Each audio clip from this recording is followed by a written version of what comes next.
के छाप की बात कही।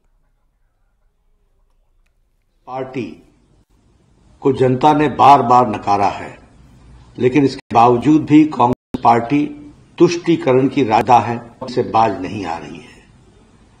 मैंने मैनिफेस्टो को देखा, मुझे आश्चर्य हुआ कि देश को बांटने के लिए और सत्ता को हथियाने के लिए कहा ने 1929 में धर्म के आधार पर आरक्षण की बात कही थी, आज उस देश को कहां पहुंचाएगी कांग्रेस पार्टी, इसका अंदाजा लगाना भी मुश्किल है। आज और जो 50% से अधिक आरक्षण की बात है वो किसके लिए? यूपीए की सरकार में इन्होंने एक ऐसा कानून बना हुई थी, ये मेजॉरिटिज्म के खिलाफ जिस तरीके की रणनीति और राजनीति कर रहे हैं और तुष्टीकरण की राजनीति कर रहे हैं, देश ने इनको माफ नहीं किया है और आगे भी माफ नहीं करेगी। ये चाहते हैं कि देश बढ़ जाए, लेकिन इनकी सत्ता की भूख समाप्त। वायनाड में नामांकन पत्र में के जुलूस में कांग्रेस पार्टी के झंडे क्यों गायब हो गए? ये तुष्टीकरण की राजनीति कहां तक? सिर्फ कांग्रेस पार्टी अपने झंडे तक को हटा दे? यह देश बांटने की जो चाल है और तुष्टीकरण के आगे जो घुटने टेकने का इनका रवैया है, जिस तरीके से तुष्टीकरण के बारे में उन्होंने कहा है और जिस तरीके से उन्होंने आरक्षण के बारे में कहा, जान को बताना कि देश में इस तरह की राजनीति का प्रयास कर रहे हो, उसको देश कदापि माफ नहीं करेगा। कांग्रेस को उसका जवाब देना पड़ेगा। लोकसभा चुनाव में सीएम योगी आदित्यनाथ की डिमांड काफी ज्यादा। आज चुनाव प्रचार के बाद में अब सीएम योगी ने दूसरे राज्यों में धुआंधार प्रचार शुरू कर दिया है। कल राजस्थान में सीएम योगी ने 3 जनसभाओं को संबोधित किया था और अब आज महाराष्ट्र में जमकर प्रचार करेंगे। महाराष्ट्र के वर्धा, भंडारा और साथ ही नागपुर में सीएम योगी आदित्यनाथ की रैली होगी।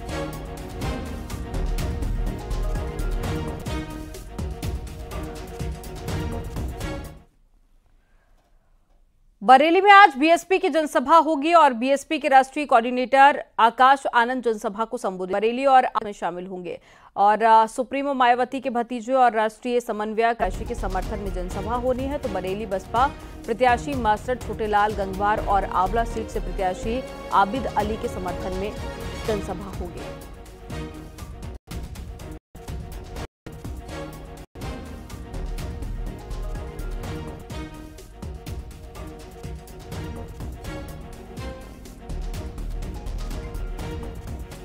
खराब हो गई है और काजल निषाद को लखनऊ के मेदांता अस्पताल में भर्ती कराया गया, जहां पर उनकी जांच की जा रही है। काजल निषाद के पति संजय निषाद ने बताया कि रविवार को उनको हार्ट अटैक आया था।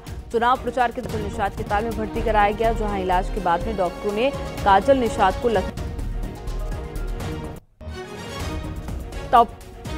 तस्वीर का चुनाव लड़ा था। गोरखपुर ग्रामीण सीट से चुनाव लड़ चुकी है काजल निषाद 2000 में और मशहूर टीवी एक्ट्रेस भी रह चुकी है काजल निषाद। पूर्व सांसद धनंजय सिंह में सुनवाई होगी।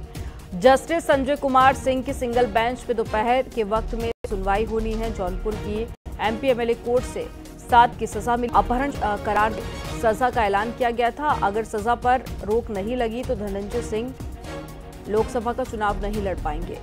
पीपुल्स रिप्रेजेंटेशन एक्ट के तहत में 2 से ज्यादा की वाली सुनाई गई थी।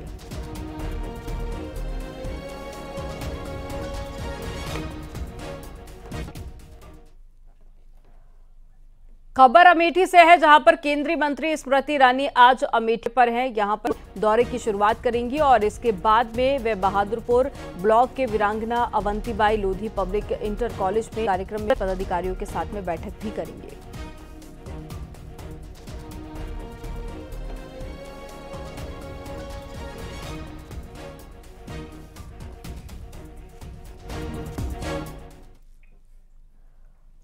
सुल्तानपुर में बीजेपी नेता के भतीजे विजय नारायण की हत्या से हड़कंप मच गया है। आपसी विवाद में गोली मारकर हत्या की गई है। एक की हालत नाजुक बताई जा रही है, लिहाजा उसे लखनऊ रेफर किया गया। दरअसल विजय नारायण घनश्याम तिवारी मर्डर का आरोपी है और आरोपी की तलाश में पुलिस छुटी हुई है।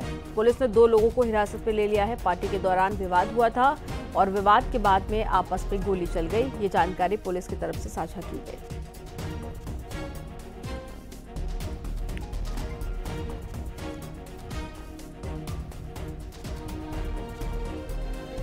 तो जमीन विवाद में हत्या की गई है, ये जानकारी मिली है। इसके अलावा विजय नारायण सिंह पर हत्या का आरोप भी था और कल रात ही ये घटना की जानकारी मिली, जिसमें एक व्यक्ति के घायल होने की भी जानकारी मिली है। ये तस्वीरें अस्पताल की है जहां उसे भर्ती कराया गया है।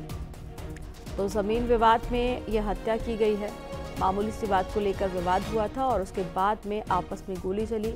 पुलिस जब मौके पर पहुंची, अस्पताल में जब ले जाया गया तो डॉक्टरों ने मृत घोषित कर दिया। विजय नारायण नामक जो व्यक्ति है, उनकी हत्या होने की बात सामने आई है। उनकी बॉडी डिस्ट्रिक्ट हॉस्पिटल में आई हुई है। एक और व्यक्ति जो है उनको भी चोट लगी है। उनको तत्काल से जो टोटल कितने लोग हैं सर? अभी 2 लोग हैं, उसमें से एक की मृत्यु हो चुकी है, करने की व्यवस्था की जा रही है। यहां पर वक्त हो गया एक छोटे से ब्रेक का। आप देखते रहिए न्यूज़ 18।